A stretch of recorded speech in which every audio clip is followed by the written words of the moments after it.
Selamat malam semuanya. Ya, ini F-Talk edisi 2 Juni 2025, edisi perdana di bulan Juni. Malam ini seperti biasa kita akan memberikan update market ISG dan juga membahas ide-ide yang masuk di kolom komentar, konsultasi yang masuk di kolom komentar. Ya, F-Talk edisi 27 Mei ya. Ini kita sudah libur beberapa hari mengikuti libur nasional ya. Jadi hari ini kita akan memberikan update bagaimana pergerakan ISG dan juga membahas saham-saham yang ada di kolom komentar ya. Seperti biasanya, silahkan bagi Anda yang belum subscribe, silahkan subscribe, dan yang sudah merasakan manfaat dari F-Talk, dukung kami dengan klik like. Oke, hari ini ISG turun 1%, 1,5%. Seperti yang kami sampaikan di stock call edisi minggu ini ya. Mungkin Anda sudah baca kemarin hari Minggu kita sudah publikasikan di website, di mana ISG berpotensi memulai wave C dengan target terdekat di 6.900 ya. 6.900 ini adalah support estimasi terdekat ya. Wave C ini bisa turun sampai dengan 6.500 ya. Jadi potensinya ini ada proses, tidak ujuk-ujuk atau tiba-tiba besok gitu turun ke 6.500 gitu, tidak ya. Jadi ada proses naik dan turunnya seperti halnya ketika terjadi penurunan wave A, ada proses naik dan turun ya. Yang jelas ini arahnya ke bawah. Semoga Bapak Ibu semua sudah siap ya, portofolio dalam kondisi ideal, memiliki cash on hand yang cukup ya, saham-saham tidak over position ya, tidak over diversifikasi, semua dalam kondisi yang ideal. Jadi memudahkan kita untuk memanage ketika market terjadi penurunan seperti sebelum-sebelumnya ya. Oke, kita masuk ke pembahasan saham ya. Jadi masih belum ada perubahan untuk ISG mengarah ke wave C dengan target 6.900 sesuai dengan stock call. Sore Pak, tolong bahas saham RAJA untuk trading lebih baik entry di harga berapa, TP dan SL-nya.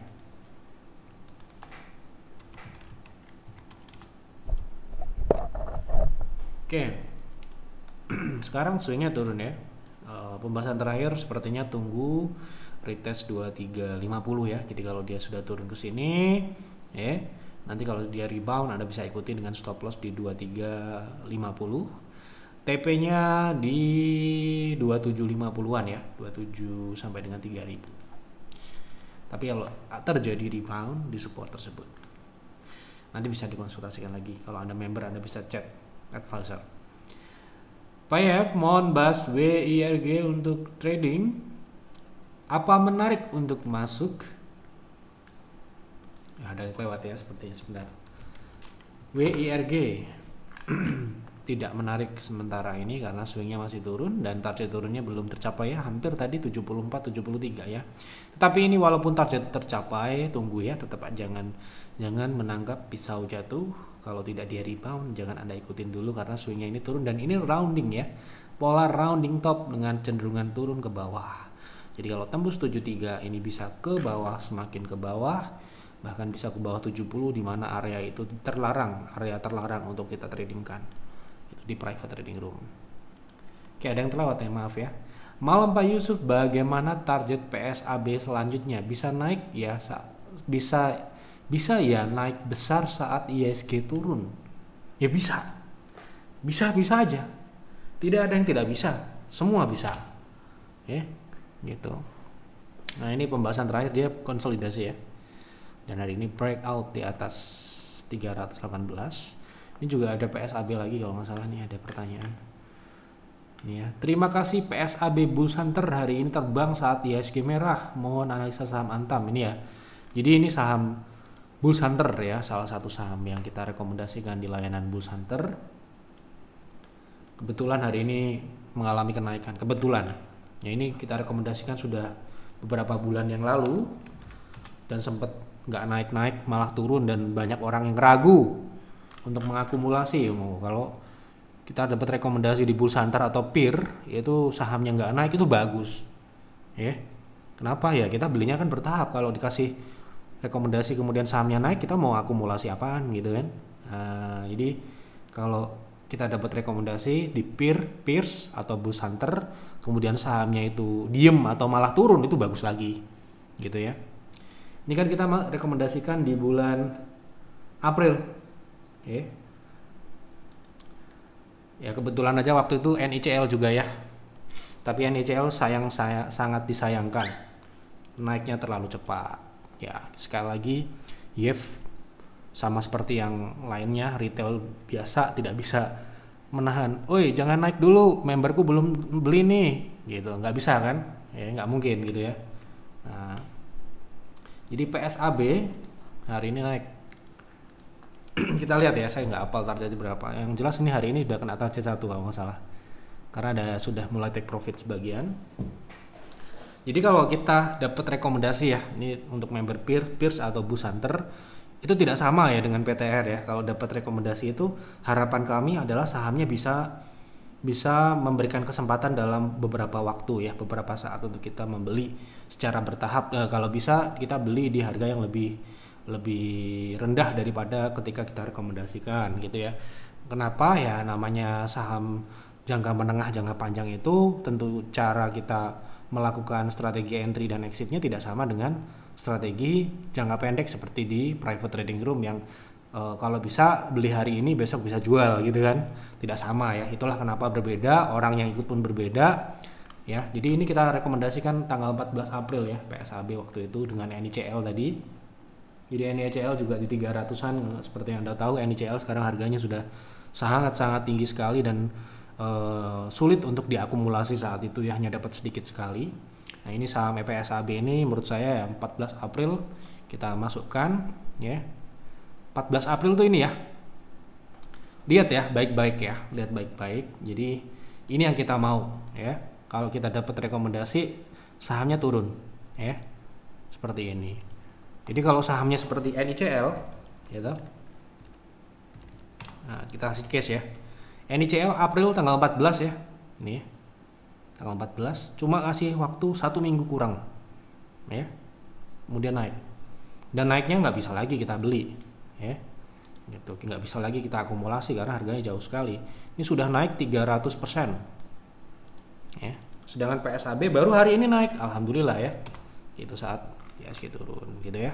Untuk target, kalau ini ada yang tanya target ya, target selanjutnya gitu, target terdekatnya kan di 340 ya ini ya, dan target selanjutnya di 420 dan 550-an gitu. Jadi masih sangat jauh perjalanan, semoga bisa mengungguli NICL karena saham PSAB ini kan lumayan bisa kita akumulasi ya, walaupun ya tidak bisa kita akumulasi maksimal, tetapi setidaknya ini masih memberikan kesempatan April sampai dengan Mei ya, 1 bulanan lah, 1 bulan lebih gitu ya.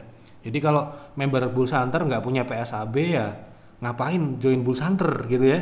Anda tidak yakin dengan Bulls Hunter ya jangan ya, mending sayang duitnya, sayang uangnya gitu. Mungkin ya Anda cuma pengen lihat-lihat aja, rugi, nggak usah ya, jangan. Kalau Anda ragu dengan PTR, Peers, mending jangan ya, sayangi uang Anda ya, itu akan mubazir. Sesuatu yang mubazir itu tentu saja tidak baik ya. Kalau Anda ikut ya Anda berarti yakin dan Anda konsisten, komitmen ya gitu. Entah itu nanti hasilnya seperti apa ya, diikuti aja ya, diikuti aja dalam artian ya Bulls Hunter, PTR, Peers pasti ada yang namanya potensi kerugian ya, potensi resiko itu ada, semua ada ya gitu kok. Kemarin saya kan baca beberapa konsultasi PSAB kok semakin lama semakin turun, kok semakin lama konsolidasi ya. Ya kami selalu bilang ya itu adalah kesempatan ya, gitu, bukan suatu yang harus diragukan gitu ya. Kalau diragukan ya sebaiknya memang mungkin cari yang lain gitu ya, daripada nanti Anda masuk kemudian ternyata tidak sesuai dengan harapan ya. Yang jelas kan di sini ada analisa ya, di sini ada jelas ini alasan kenapa kita rekomendasikan, berapa targetnya, berapa alokasinya, berapa stop lossnya, dan berapa zona akumulasinya gitu loh. Jadi ya tinggal diikutin aja gitu ya. Kalau Anda ragu, ngapain kamu join Yef Advisor gitu ya. Jangan sampai Anda join itu dalam posisi yang ragu. Ya, sayang uangnya. Walaupun mungkin uangnya cuma ya 1 juta 2 juta, nggak sebanding lah kalau modalnya miliaran gitu ya. Tapi itu uang tetap harus kita hargai ya. Kalau kita cuma sia-siakan itu bisa berakibat berkepanjangan, nantinya bisa berdampak pada kita sendiri. Kita harus menghargai sekecil apapun uang yang kita miliki ya. Jangan sampai mengecilkan sesuatu yang sudah diberikan kepada kita ya, gitu. Jadi kalau ragu dengan private trading room, peers, bus hunter, jangan ya, karena kesian ya kan. Oke, lanjut ya. Tadi EWRG sudah ya. PSAB, oh ya, Antam, mohon analisa saham Antam bisa untuk bull hunter, maksudnya mungkin bisa trend following gitu kali ya. Tidak semua saham yang naik itu cocok untuk trend following ya, gitu. Karena setiap saham itu memiliki karakteristik yang berbeda-beda, ya kan? Nah, kenapa Antam ini tidak masuk? Karena dia tipikal naiknya ini naik yang signifikan dan agresif, ya, agresif seperti ini. Jadi kalau kita lihat dari sini, kita lihat pola wave-nya ini wave yang agresif. Ya ini akan lebih bisa dikatakan lebih jangka pendek gitu ya. Jadi untuk cocok untuk trading, swing trading, misalkan di PTR itu buy on breakout, kemudian kena TP dijual gitu, karena ini bisa balik ya seperti ini. Sering kali terjadi seperti ini, sangat agresif gitu. Jadi cocok atau tidak cocok ya setiap orang memiliki preferensi. Cuman kalau Anda bertanya untuk bull hunter itu mencari yang sepelan mungkin agar mudah diikuti oleh banyak orang, karena sekarang ini member kita sudah 75. Oh ya sorry, untuk private trading room sekarang ini waiting listnya 4 ya, sampai dengan tanggal 9 Juni ya, ini untuk kuota estimasinya. Jadi ini ada yang tanya kenapa kok 108, masalahnya itu yang habis perpanjang, yang mau join sudah terlanjur bayar ya, nggak mungkin kan kita udah bayar terus nggak masukin di tanggal yang kita sampaikan gitu ya. Mohon maaf ya, ini ada 108 member dan ada 4 antrian ini ya, kita tahan nggak bayar dulu sampai kuotanya ini tersedia, sementara ini kita pertahankan ya. Dan untuk bus hunter, kalau Anda join PTR ribet banget nungguin lama-lama, Anda bisa join layanan yang lain, karena layanan yang lain belum pada batas maksimal ya. Kalau PTR kan 100, sedangkan bus hunter saat ini 75, masih ada batasannya di atas 100 ya, masih bisa Anda bisa join langsung, Anda bayar bisa langsung gabung. Peer juga begitu. Jadi memang PTR ada batasan ya gitu. Oke, lanjut ya. Tolong bahas Dewa, apakah menarik untuk trading, berapa TP dan SL-nya?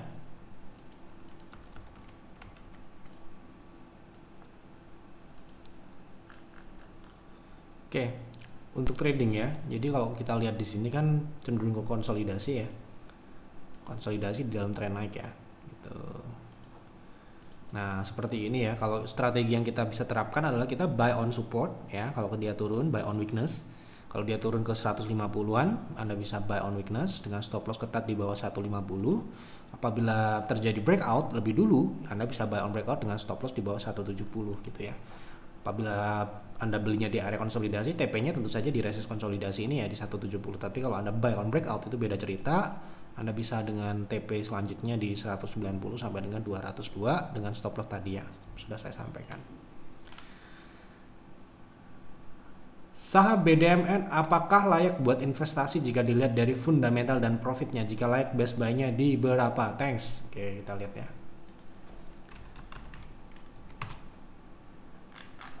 Ya, kita lihat fundamentalnya terlebih dahulu ya. SOP-nya investasi kan gitu. Fundamentalnya dulu, ya kan?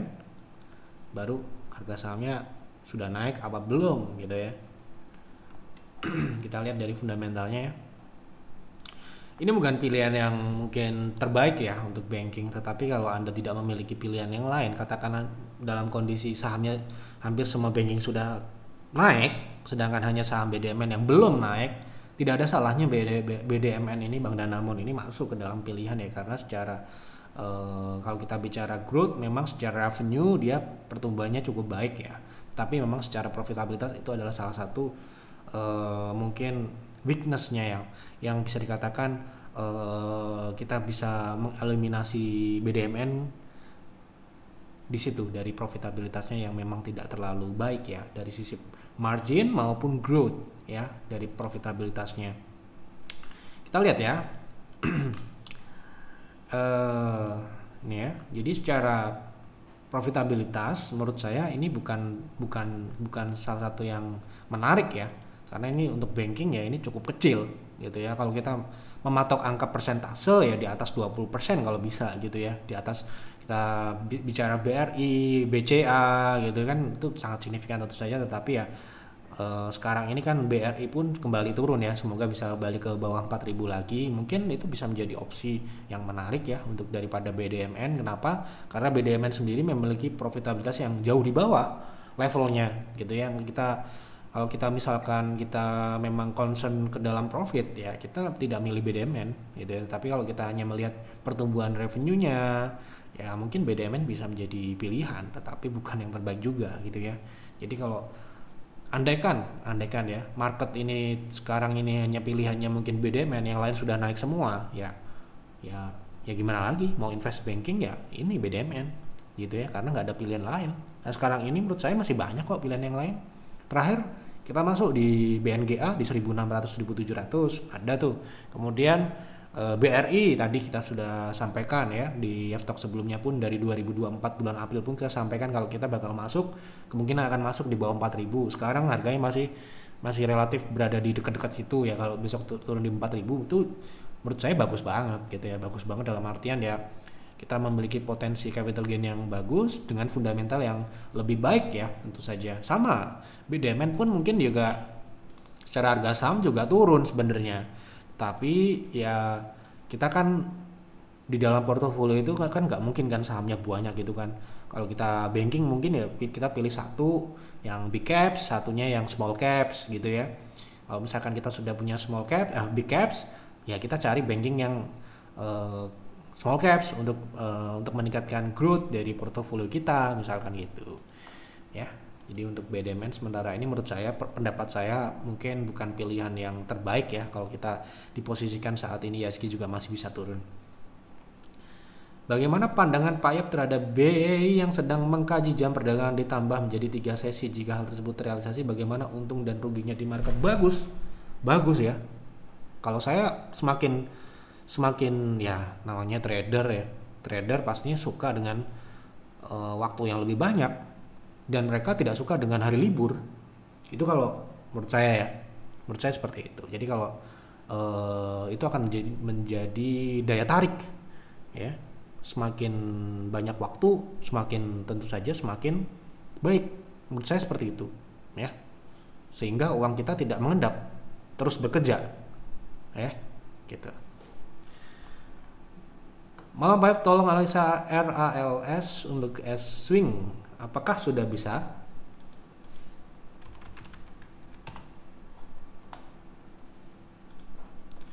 Oke, untuk RALS secara teknikal kita lihat di daily ya. Baru dividen. Nah, ini sudah mulai bertahan ya. Ini sepertinya di 0,3 ya, sepertinya di 0,3 0,5 malah ya. Jadi mungkin di area saat ini bisa Anda buy on weakness di 402 ke bawah ya sampai dengan 380-an, stop loss di 382. Untuk target di 420 dengan target selanjutnya di resist gap di 478, tapi ini sepertinya ada proses ke sana ya. Beberapa waktu mungkin jangka menengah. Izin bertanya Pak, untuk saham GOTO saya punya di 70 baru 5 PV. Menurut Pak Yef, jika untuk swing masih layak untuk di hold atau tidak? Risk and rewardnya bagaimana? Sudah saya bahas kemarin ya. Kalau di bawah 70 dihindari ya. Pembahasan terakhir Anda bisa cari di Telegram gitu.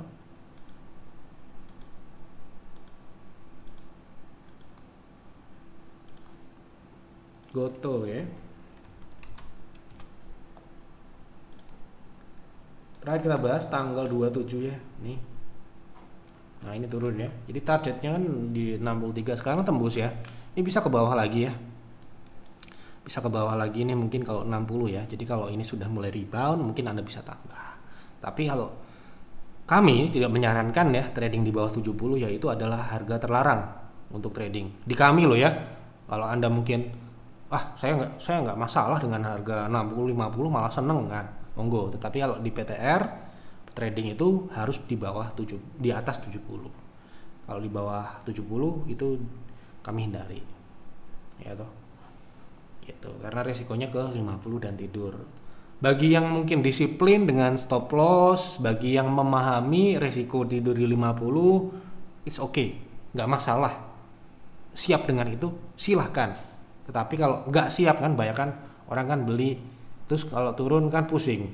Nah itu yang nggak boleh gitu ya. Makanya kok ada harga terlarang ya di bawah 70 itu kami tidak rekomendasikan untuk kita tradingkan ya. Kalau di bawah 70 itu kemungkinan sarannya adalah sama ya gitu. Baik, tunggu rebound. Kalau Anda mau di bawah 70 bisa.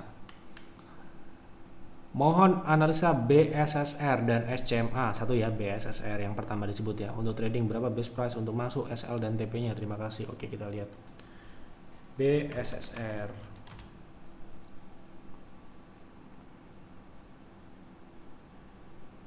Baik, nah ini swingnya mulai turun ya. Yang kemarin udah swing naik, sekarang mulai melambat dan sepertinya akan turun.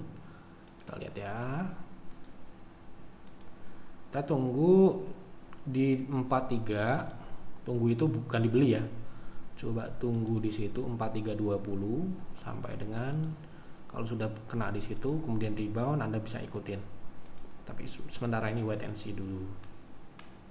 Best price ya, kita akan sebut best price di area 4070 sampai dengan 4020. Best price itu area yang bisa tetapi sulit ya. Assalamualaikum. Waalaikumsalam. Menurut sudut pandang Pak Yef terkait analisa teknikal berupa pola-pola tertentu pada grafik saham seperti apa? Kemudian yang biasa Pak Yef pakai untuk analisa teknikal pola yang mana saja? Misal pola cup and handle, head and shoulder, elite wave dan lain-lain. Kalau boleh dicontohkan misal saham Sido pada grafik bulanan. Terima kasih. Kami kebetulan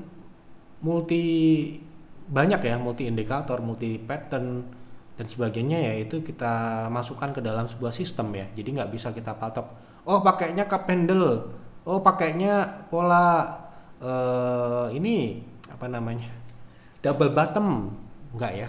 Jadi semua pola itu yang memiliki akurasi, karena setiap saham itu mempunyai pola-pola yang spesifik ya. Kalau Anda perhatikan baik-baik, kalau Anda mau belajar kan, kalau kita trading itu biasanya kita bisa melihat cara bergeraknya harga saham A dengan B itu memiliki perbedaan loh ya, nggak sama. Makanya tidak bisa kita pukul rata, oh harus pakai indikator ini, oh harus pakai indikator itu ya. Kita harus bisa mengkombinasikan berbagai indikator dan berbagai pola untuk menemukan tingkat akurasi setinggi mungkin ya gitu. Kalau Anda bertanya pola-pola ini ya, kita pakai semua dan kita nggak mau menghafal hal pola-pola, kita nggak mau menghafal ya. Ini bukan ilmu hafalan, ini bukan ilmu pasti ya. Kalau Anda tanya di saham itu bukan ilmu pasti, bukan ya. Ini bukan ilmu pasti, nggak ada pasti di saham. Kalau polanya ini pasti naik, kalau polanya itu pasti turun, nggak ya. Jadi ini bukan ilmu pasti, saya tegaskan ya. Trading dan investasi, analisa teknikal, analisa fundamental itu bukan ilmu pasti. Ya, kalau begini pasti begini, kalau begitu pasti begitu, nggak begini, nggak begini begitu begini, ya. Semua itu harus kita pelajari, ya, supaya kita menemukan tingkat akurasi sebaik mungkin. Kalau Anda melihat Yeftalk, perhatikan kita sering menggunakan elite wave, kita membaca siklusnya seperti apa sekarang, ya. Kita melihat Fibo berapa sekarang, di level berapa, ya. Jadi kita biasanya memakai seperti itu untuk mempermudah kita untuk menemukan angka-angka yang bisa kita istilahnya angka-angka yang kita tentukan, kita bisa ambil atau kita bisa tunggu, tapi bukan pasti ya. Jadi nggak ada angka indikator yang dapat memastikan.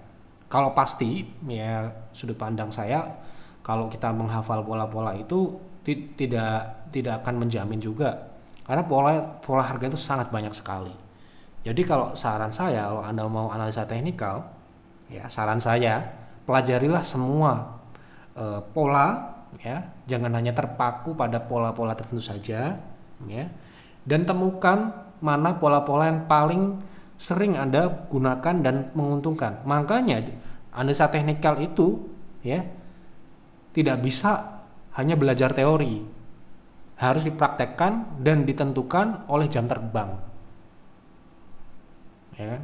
Ya kebetulan pengalaman kami di teknikal baru 15 tahun, ya, jadi ya masih sangat belum lulus SMA gitu ya. Jadi kalau kita bertanya harus ngapalin pola, sementara ini kesimpulan saya tidak harus menghafal pola, ya, tidak harus menggunakan pola-pola ini saja. Jadi pola semua itu harus pelajari. Oh, kalau begini apakah pasti begitu? Tidak juga, bisa berkebalikan malah gitu. Jadi jangan textbook banget gitu ya. Kita harus terbiasa melihat dinamika market ini dengan sebaik mungkin gitu ya. Kalau analisa teknikal itu menurut saya dan fundamental pun juga itu bagian dari art, ya. Jadi bukan ilmu pasti. Jadi saran saya jangan digunakan untuk kalau pola ini diapalin, polanya begini jadi begitu. Belum tentu. Sido ya, kita coba lihat Sido di jangka menengah, bulanan, monthly, jangka panjang ya. Nah seperti ini ya, ini kan pola koreksi ya. Saya nggak akan nyebutin namanya ya. Ini kan pola koreksi ini. Koreksi ini bisa membentuk wave A, B, C ya. A, B, C itu di sini kan ada ya, di sini. Kita bisa lihat di sini ya, di trading view ya. Nah, di sini ada banyak ya. Nah, ini ada A sampai dengan C kalau itu koreksi jangka pendek ya. Kalau koreksi jangka menengah bisa A sampai dengan E. Ya, begini nih. Nah, gitu ya. Jadi seperti ini kita bisa tahu dengan cara ya kita belajar praktek. Jadi ada A, B, C. Nah, ini nanti bisa saja nanti berakhir dengan konsolidasi ya di sini. Bisa saja seperti itu. Contohnya misalkan apa ya, ISG. Sorry. Kita ambil contoh ya. Sebelum crash market 2020 ya.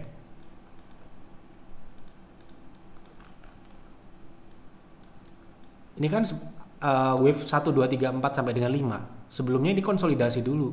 Apakah ini selalu membentuk sebuah pola double top misalkan? Tidak. Ya, ini konsolidasi. Jadi kalau kita menunggu double top, ya ini kita akan ya tentu saja tidak terprediksi turunnya ini, gitu ya. Itulah kenapa kita tidak bisa hafalan. Kalau misalkan seperti ini kan bisa aja ini konsolidasi untuk naik lebih tinggi, ya, gitu. Ternyata tidak, ternyata ada sesuatu yang membuat polanya ini rusak dan jatuh. Dan ini menjadi sebuah pola topping yang mungkin unidentified. Tidak bisa disebutkan nama polanya ini apa. Misalkan seperti itu. Mungkin kita misalkan pengetahuan kita masih sedikit, kita wah ini pola apa ya gitu. Kok polanya seperti ini tiba-tiba crash seperti ini. Nah, ini seperti ini bisa pola V-shape ya, misalkan polanya hampir sama dengan koreksi-koreksi sebelumnya sebenarnya. Ya polanya biasanya memang V-shape. Ya, V-shape itu semakin cepat dia baliknya. Ya. Gitu, memang seperti itu. Biasanya market itu kalau turunnya cepat, naiknya juga cepat, seperti yang terjadi kemarin.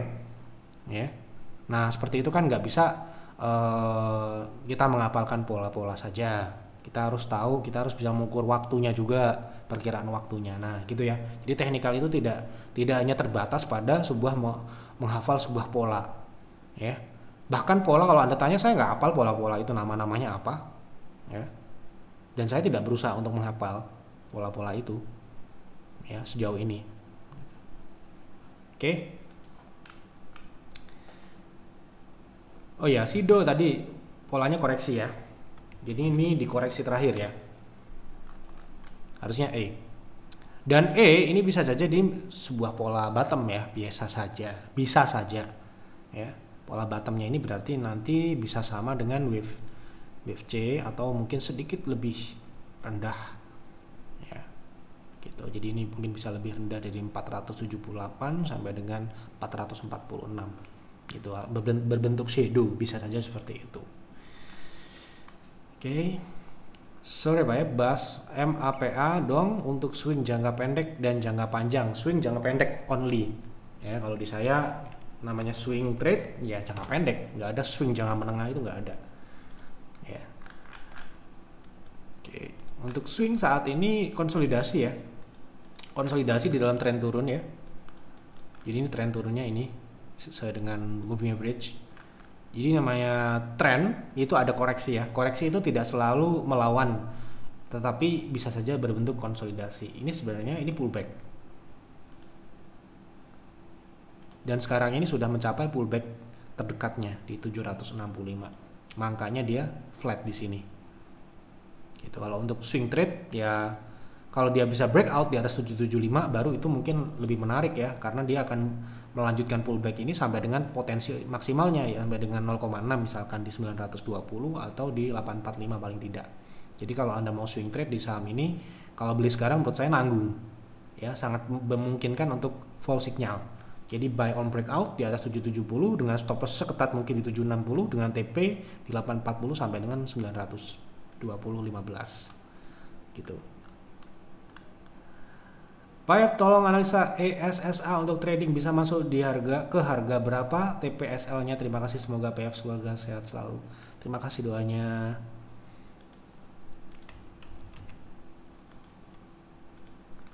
Oke, untuk trading ya sekarang ini masih swing turun ya, dan ini konsolidasi juga, konsolidasi di dalam tren turun.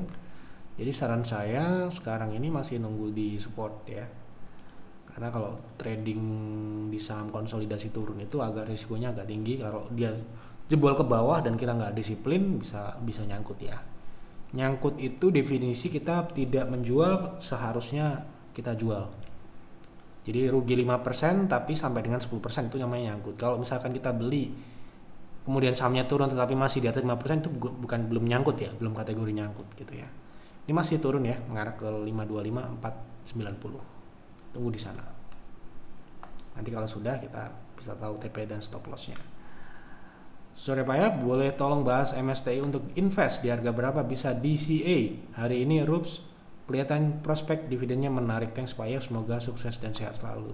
Sudah pernah kita bahas ya, MSTI untuk fundamentalnya bagus, like invest ya. Tapi ya namanya saham ya butuh proses juga ya untuk naik. Ini baru ya, saham baru sekali, tapi secara fundamental pertanyaannya apa fundamentalnya? Oh, di harga berapa? Jadi kita harus langsung ke teknikal gitu ya. Jadi pergerakan terakhir ini kan konsolidasi. Jadi kalau konsolidasi best price-nya tentu saja disupport konsolidasinya. Ya. Misal di 14.00 ini sudah bagus. Di bawah lagi best price tapi ini agak sulit ya. Ke 12.75 ini best price. Ya. Gitu. Jadi di bawah 1.400 menurut saya bisa DCA. Pagi Pak Yep, minta tolong analisa saham Goto untuk swing. Tadi sudah ya. Izin Pak Yep buat investasi jangka panjang BNGA di harga berapa ya? Di bawah 1.600-700an ya. Untuk BNGA sama dengan PIR. Kalau sekarang ini masih ya bisa Anda tunggu di bawah, ada gap ya di 1.700 itu paling tinggi gitu. Bagusnya lagi kalau Anda bisa dapat 1.600. Assalamualaikum Pak Yef. Waalaikumsalam. Mau minta bantu PTRO Pani untuk trading, baiknya masuk di harga berapa? PTRO ya, karena yang pertama disebut. Kemungkinan TP terdekat berapa kalau memang layak di buy? Terima kasih banyak sebelumnya Pak Yef, sehat selalu. Oke, kita lihat PTRO.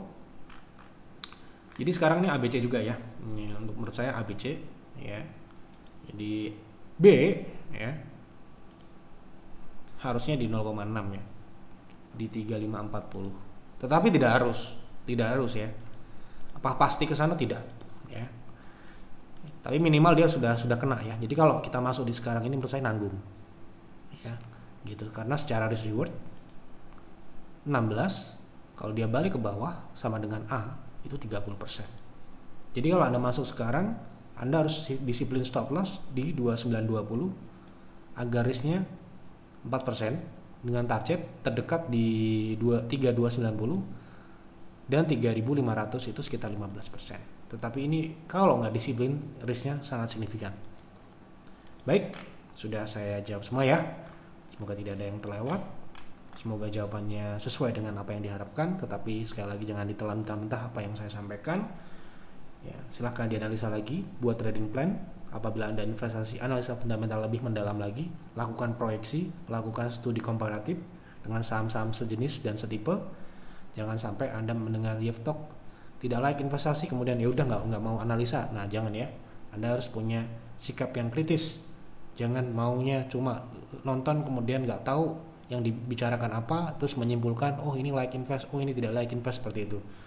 Dari Yev Talk Anda mau belajar, Anda mau memperdalam sendiri, itu sangat baik. Apabila Anda member, Anda bisa konsultasikan lebih baik lagi ya.